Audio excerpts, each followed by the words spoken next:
नमस्कार दोस्तों, हमारे YouTube channel dream torch stories में आपका हार्दिक स्वागत है। बहुत पुरानी बात है। उस समय भारत भूमि तप और साधना की धरती मानी जाती थी। ऋषि मुनियों का वास वनों में था, जहां वे वेदों का अध्ययन करते, यज्ञ करते और आत्मा को परमात्मा से जोड़ने का प्रयत्न करते। ऐसे ही एक महान ऋषि थे, वाजश्रवस। वाजश्रवस एक तपस्वी और ज्ञानी ब्राह्मण थे।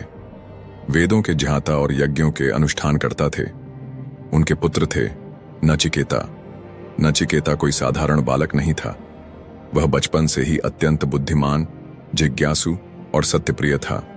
उसकी आंखों में ज्ञान की ज्योति थी और उसके हृदय में आत्मा को जानने की गहरी प्यास। एक दिन वाजश्रवस ने एक विशेष यज्ञ का आयोजन किया, विश्वजित यज्ञ। इस यज्ञ में यह व्रत होता था कि यजमान को अपनी संपूर्ण संपत्ति का दान करना होता है। यह यज्ञ स्वर्ग की प्राप्ति का मार्ग माना जाता था। वाजश्रवस ने बड़ी श्रद्धा और आडंबर के साथ यज्ञ प्रारंभ किया। नचिकेता भी उस यज्ञ में उपस्थित था। उसने देखा कि उसके पिता बूढ़ी और दुबली गायों को दान में दे रहे हैं। वे गायें इतनी दुर्बल थीं कि न दूध दे सकती थीं, न खेत जोत सकती थीं, न सेवा में आ सकती थीं।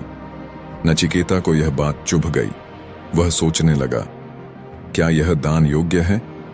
क्या ऐसे दान से यज्ञ का फल मिलेगा? क्या यह सही है?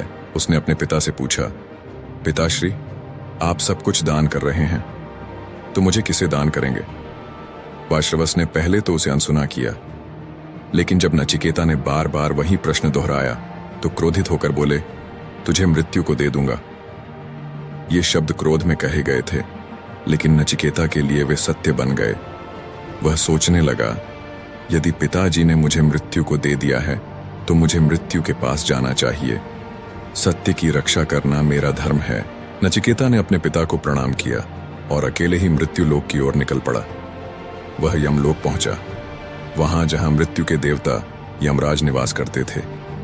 यमराज उस समय वहां नहीं थे। नचिकेता 3 दिन और रात तक यमराज के द्वार पर उपवास करता रहा, बिना कुछ खाए पिए। तीसरे दिन यमराज लौटे और द्वार पर एक तेजस्वी बालक को देखकर चकित रह गए। उन्होंने कहा, हे वत्स, 3 दिन से भूखे प्यासे मेरे द्वार पर बैठे हो, अतिथि रूप में आए हो। अतिथि देवता होते हैं। मैं तुम्हें 3 वरदान देता हूं, मांग लो जो मांगना हो। पहला वरदान। नचिकेता ने कहा, पहला वरदान यह है कि जब मैं अपने पिता के पास लौटूं तो वे मुझे स्नेहपूर्वक स्वीकार करें, उनका क्रोध शांत हो जाए और वे प्रसन्न रहें। यमराज ने यह वरदान सहज ही दे दिया और कहा, ऐसा ही होगा, तुम्हारे पिता तुम्हें प्रेम पूर्वक गले लगाएंगे। दूसरा वरदान। नचिकेता ने कहा, मुझे वह अग्नि विद्या दीजिए जिससे स्वर्ग की प्राप्ति होती है। वह यज्ञ जो अमृतत्व का मार्ग है, उसे मैं जानना चाहता हूं। यमराज मुस्कुराए और बोले, बिल्कुल, मैं तुम्हें वह अग्नि विद्या सिखाऊंगा। यह यज्ञ 3 ईंटों, ईंधन और मंत्रों द्वारा किया जाता है। इसका पालन करने वाला स्वर्ग प्राप्त करता है। यमराज ने उसे नचिकेता अग्नि विद्या सिखाई।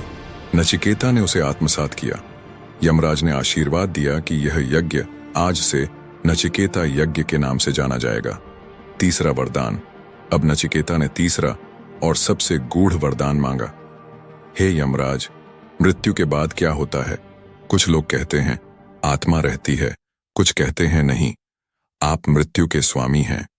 कृपया मुझे इस रहस्य का उत्तर दीजिए। क्या आत्मा मृत्यु के बाद भी रहती है? यह सुनकर यमराज गंभीर हो गए। उन्होंने कहा, वत्स, यह बहुत कठिन प्रश्न है। यह रहस्य देवताओं के लिए भी दुरूह है। तुम धन, सौंदर्य, राज्य, संगीत, सुंदर कन्याएं, दीर्घायु, जो चाहे मांग लो, पर यह प्रश्न मत पूछो। लेकिन नचिकेता अडिग था। उसने कहा, हे यमराज, इन भोगों की आयु सीमित है। आपकी दीर्घायु भी अंत में मृत्यु को प्राप्त होती है।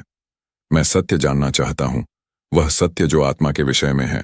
यमराज नचिकेता की दृढ़ता से प्रसन्न हुए। उन्होंने कहा, वत्स, तुम ज्ञानी हो। तुमने असत्य का त्याग कर सत्य का वर्ण किया है। अब सुनो आत्मा का रहस्य। यमराज ने कहा, आत्मा नित्य है, अविनाशी है। यह न तो जन्म लेती है, न मरती है। शरीर मृत्यु को प्राप्त होता है, आत्मा नहीं। जैसे मनुष्य पुराने वस्त्रों को त्याग कर नए वस्त्र धारण करता है, वैसे ही आत्मा एक शरीर को त्याग कर दूसरा धारण करती है। जिसने आत्मा को जान लिया वह न दुखी होता है न भयभीत होता है, वह मुक्त हो जाता है। उन्होंने कहा, आत्मा को बुद्धि से जाना जा सकता है, मन की एकाग्रता से अनुभव किया जा सकता है। यह न इंद्रियों से दिखती है न बाह्य वस्तुओं से मिलती है, इसका अनुभव अंतर्मन से होता है।